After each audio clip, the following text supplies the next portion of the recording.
Hey everyone, today I'm going to be opening up this 3D scene that I made for the 93rd anniversary of the Nancy Drew books and showing you sort of behind the scenes and all the different references that I included in it, which are mostly from the games by Her Interactive, but there is also one Nancy Drew book reference in there. So let's dive in. So here we are inside the 3D scene and I'm using the 3D software Blender, which is free and open source. Very cool. The first thing you might notice, or at least if you're working inside 3D software, is that the scene is rotating around very weirdly. And that's actually because the entire scene is at a very weird angle. And there is a reason for this, and the reason is because I'm lazy, because I'm using an environment texture, which is just a 360 degree, like Google Earth picture to light it. I could have taken time to map this properly, but I just decided to rotate the whole scene instead. So that's why that's like that. So let's start down here in this corner. This is the most simple kind of object to model, obviously, because I haven't modeled it. It's just importing a picture as a flat plane. It's what I used for all the photos and things in the scene. This page is obviously referencing Nancy Drew's note page. So here I've got a few references: bake Shadowrun cake, share my 34th case. Can't check that off yet. Send invitations. Figure out how to open that puzzle box Ned sent me, which I guess is a reference to Ned. And one of them here is the logo of Manette's House of Design. And a pencil that I actually modeled a while ago. It's not special or anything. And this plane here is actually just an invisible plane to cast a shadow on the pencil, because I've got a light down here which will sort of make a strange glow on the pencil, so I just had to put this plane here to stop that. Next to this we have the Jabberwocky poem by Lewis Carroll, and as you can see, actually when I screenshotted this from the game, it's cut off the top part, because when you actually look at this you can never see the top part in the game, which now that I've told you, you'll notice it, but you wouldn't have really noticed it otherwise. In this corner here, we have Mr. Woogle Woggle from a few of the games. You can see it's a bit weird when it's not rendered, very little hair.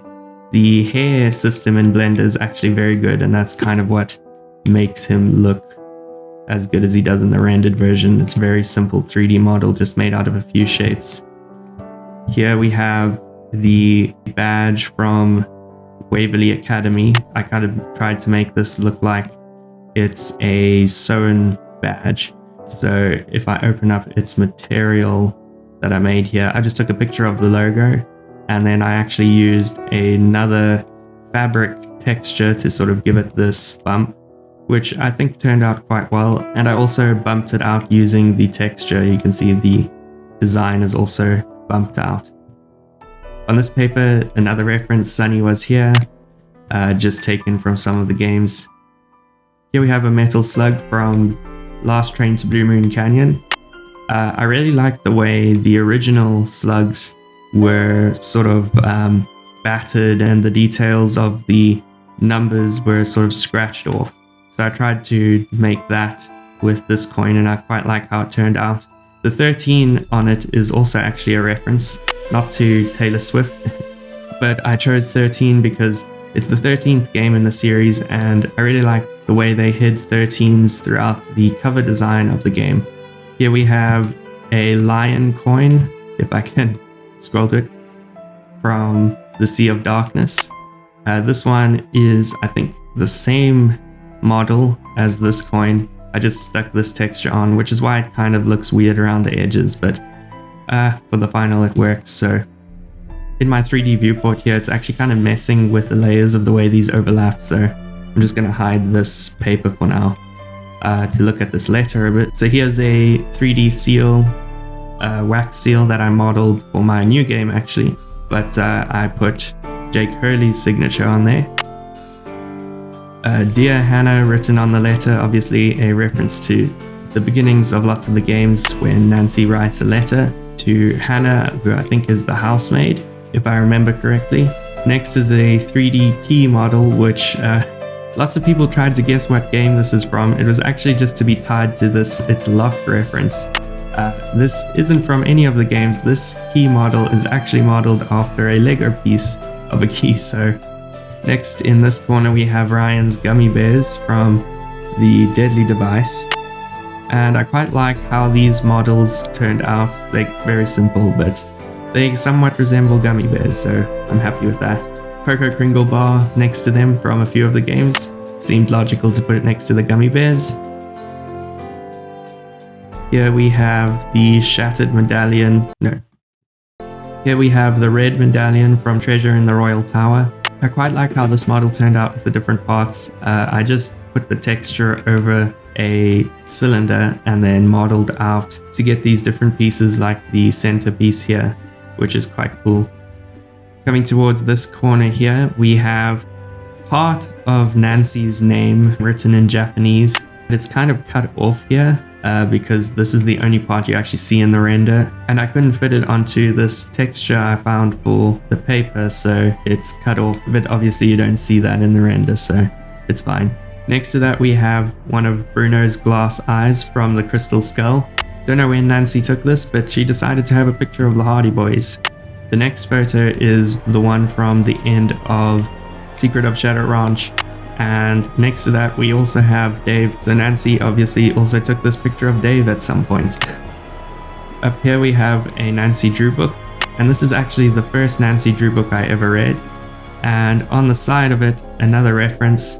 This book was apparently written by Professor Hotchkiss from Treasure in the Royal Tower. Well, that's the first game with her in, but she's in a few of them, and a lot of people like that character, so I decided to put that name there as another reference.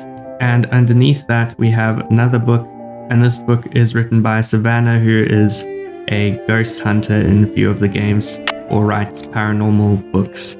So that's another reference there. Down here is a token from the White Wolf at Icicle Creek. And this is also again just the same coin model as that other one with the texture stamped on top.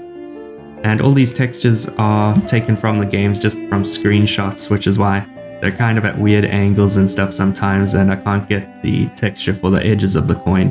But you don't really notice that in the render, so. Next is a phone charm from Shadow at Water's Edge. And the phone charms throughout the games, I think this one does repeat actually, but someone will have to correct me on that. Next is Bridget's puzzle box from the Curse of Blackwood Manor. And if I can rotate around this side, here we go. I've got one side open, like you can in the game. This isn't 3D modeled. I just took screenshots from in the game for the different sides and wrapped it onto this quite simple cube model. And I didn't realize when I was taking the screenshots that I had left the mouse cursor in the screenshots, so here you can see it, which is why I rotated this lion face in a different direction to how it is on the original box, just so that this cursor was sort of away from the render a bit and less noticeable. And there's another one down here, so I guess we can count that as a reference to the mouse cursor from the games.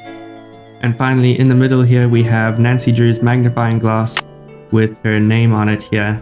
And if you'd like to see how I 3D modeled this, I actually made a short, which I'll link, where you can see the process of modeling this. And then I just put this text over it, which is actually just 3D and not really on there, but that's also not really noticeable in the render. Well, I hope you enjoyed this video and getting to see the behind the scenes of this scene. I really enjoyed making it, and I'm planning to do a whole series where I go through each of the games and model one object from each game and put it into a scene sort of like this. So yeah, look out for that in the future, and I'll see you next time.